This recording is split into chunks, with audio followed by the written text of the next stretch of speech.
Hello class and welcome to Chapter 5 Calculating Heart Rate Review. During this review, we'll go over the 3 different ways you can calculate your heart rate, how to determine a rhythm's regularity, and which calculation you would use for each particular regularity. The different ways to calculate heart rate. As we know, heart rate is the same as ventricular rate. We can also determine the atrial rate by counting P waves and multiply by 10 to get the atrial rate, as seen in this example. As you can see, there are 5 P waves in this rhythm. So we would take 5, multiply that by 10, and that equals 50 beats per minute. So the atrial rate is 50 beats per minute. To calculate ventricular rate, or heart rate as it's called, we count the QRS complexes, or you can go ahead and count the R waves since it is the tallest peak on a QRS complex. There are 3 different ways we can calculate heart rate. The first method is the 6-second method, which is the least accurate of all the methods. To use this method, we would count the number of QRSs on a 6-second rhythm strip and multiply that by 10. This means this method will give you a mean rate. Note, a mean rate alone simply does not provide enough information as far as what the heart rate is. You would also need the heart rate range. And to determine to calculate the heart rate range, we would have to use another method. Example of the 6-second method. As you can see, I took a 6-second rhythm strip and I counted all my R peaks, or my QRSs, complexes. As you can see, there are 5 QRS complexes, or R waves. So you will multiply that number by 10, and that'll give you 5 times 10 equals 50 beats per minute. The next method is called the memory method. The memory method is mostly used in the hospitals for fast, quick calculations, because you can't pull out a calculator if you're in the ED on a cardiac arrest patient. You basically have to go off the memory method. And basically the sequence for the memory method starts out with 300, 150, 100, 75, 60, 50, 43, 37, 33, and 30. So basically we would count, as we see in this example that I've shown, is we'll use the big blocks in between the QRSs to calculate what our heart rate is using the memory method. So what I did is went from R to R and I counted how many big blocks I have.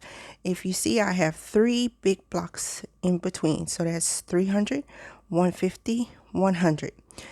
This method is not, like I said, is not commonly used in a cardiologist's office, but it is highly used in the ED. And nowadays, EKG machines do calculate heart rate, but to double check to make sure it wasn't an artifact or anything, we go back and double check by using the memory method. The next method we would use, and this is the last, is called the little block method, or sometimes you'll be heard it referred to as the 1500 method. In this method, we will count the number of little blocks between the QRS complex, or R wave, and divide that into 1500. As you can see from my example here, in this rhythm strip, there are 24 little blocks between the QRS. So we're going to divide 1500 by 24, which gives us 62 beats per minute. So this particular rhythm here is 62 beats per minute from R to R. To determine regularity, which heart rate calculation is based off of regularity, rhythm regularity is concerned with the spacing of the QRS complexes. To determine the regularity of a rhythm, you would compare the R to R intervals, which is the distance between consecutive QRSs. To compare R to R, we would count the number of little blocks between the QRSs complex. And there are 3 different types of regularity. You have regular, These are rhythms where the R-to-R intervals only vary from either one or two little blocks, such as the example here. The example shows that there is a 1 to 2 difference between it, but it's still consecutive. Just a little side note to make you counting a little easier. One big block equals 5 little blocks. So if you notice there's a couple of big blocks in between your QRSs, you can simply go 5, 10, 15, and then count any remaining small blocks that are in between them. The next regularity we'll go over is called regular but interrupted. These rhythms are regular, but they're either interrupted by a pause or a premature beat. This is an example of a regular but interrupted by a pause, because as you see, you start out regular, then it has a pause, and then it goes back to regular.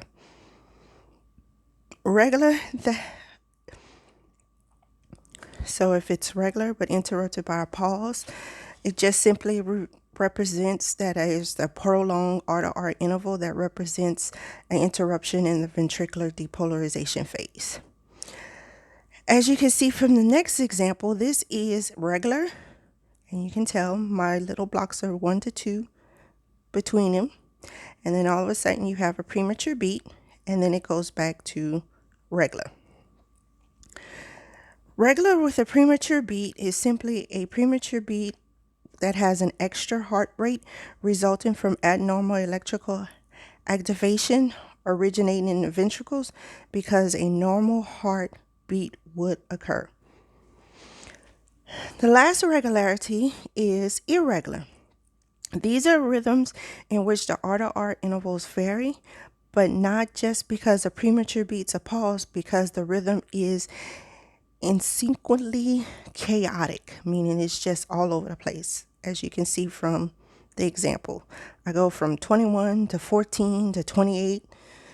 It's just no rhyme or reason to it. It's not consistent as if it was a regular method. So once we determine what the rhythm strip's regularity is, we can determine which of the 3 methods we would use. Most of the time, like I said, when we're in class, we never will use the rhythm method, memory method, due to the fact that we don't use it anymore. We just need to know it for certification purposes. So if we determine that a rhythm is regular, our method of choice is to calculate heart rate would be to use the little block method, or the 1500 method as it's called. So I took a rhythm strip and I counted my R-to-R intervals, and it so happens to be all consistent with 20 straight across. So to calculate using the little block method, we would use the first R-to-R interval and divide that number by 1500. So let's take a look at the example again. So we take 20 and divide that by 1500. So 1500 divided into 20 gives me 75. So this particular rhythm has a heart rate that is 75 beats per minute.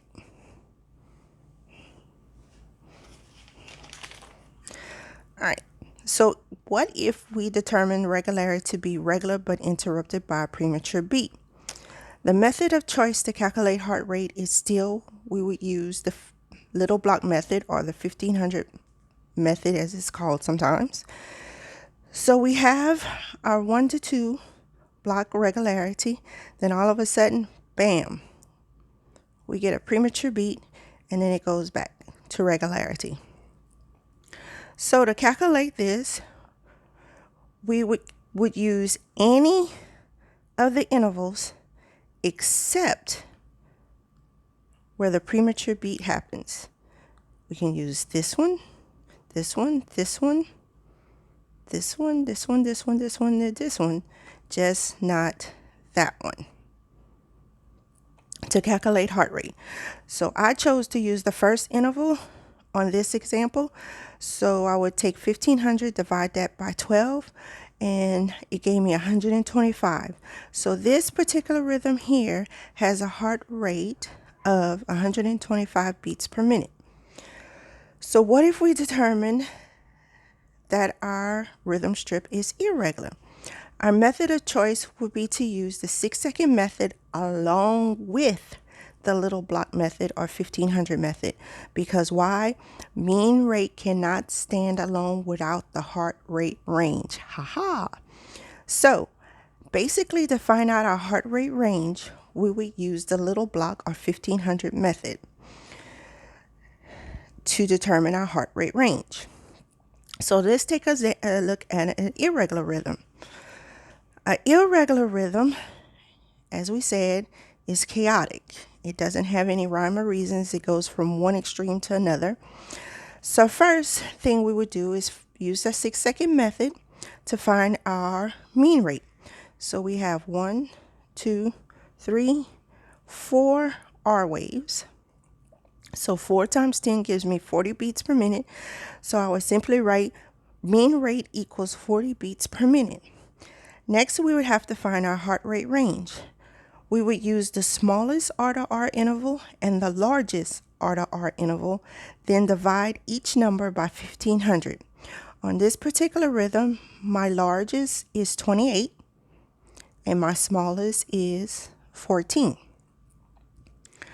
So we would take our largest and divide that by 1500, which gives me 53. And our smallest, which is 14, divide that by 1500, that'll give me 107. So my heart rate range, and you would write it just like this, heart rate range is 53 to 107 beats per minute. Now, normally your mean rate is supposed to fit into your heart rate range, but that doesn't necessarily always happen because why? Mean rate is not an accurate rate. It's your least accurate rate. That's why we determine heart rate range, because it gives you a range of what the heart is supposed to be doing or what this particular rhythm is doing. Okay, so what if we determine our regularity to be regular but interrupted by a pause? We would calculate it the same way as an irregular rhythm. The only difference is we want to count the pause due to the fact the doctors or cardiologists want to know how long did the patient's heart stop contracting, for how long. So we would use the 6-second method along with the little block method to calculate regular but interrupted by a pause. So let's take a look at an example of a regular but interrupted by a pause. So as you can see, we start out regular, and then we have this big pregnant pause, and then it goes back to regularity. So first you will find your mean rate by using the 6-second method. So we have 1, 2, 3, 4, 5 R waves. So our mean rate equals 5 times 10, which equals 50 beats per minute. Next, we will find our heart rate range. So we would take our largest R to R interval and our smallest R to R interval, which happens to be 64 and 27. So 1500 divided into 64 gives me 23. And 1500 divided into 27 gives me 55. So my heart rate range is 23 to 55 beats per minute, which so happens my mean rate does fall into my range. And this concludes our Chapter 5 review. I will upload these notes that I have written out just for you to go back and study if you hadn't caught a glimpse of it during the review or I was going too fast. That way you can go over and read it and listen to the lecture again. Good luck on the test on tomorrow, on Tuesday. And if you have any questions, please feel free to text or call me to go over anything you don't quite understand, because this is the bread and butter of everything else that we go through EKG. So if you can't get how to calculate heart rate now, before we get further into the chapter, that's when complications come in. So please be mindful. Always a phone call or a text away.